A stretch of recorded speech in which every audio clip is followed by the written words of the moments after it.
This is an update on my 1966 Ford Thunderbird power window switch on the left vent window that I just rebuilt. It was not working. So it appears that it's working. So let's try it here again. On the down position, and it's fairly tight. Let's see if the window works. Opens. Close, and see it's tight now.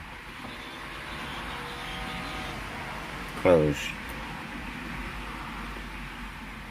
So my repair works. So if you want to, if you have that same issue, you should be able to be successful like me. One more time. Open and close, and that's it.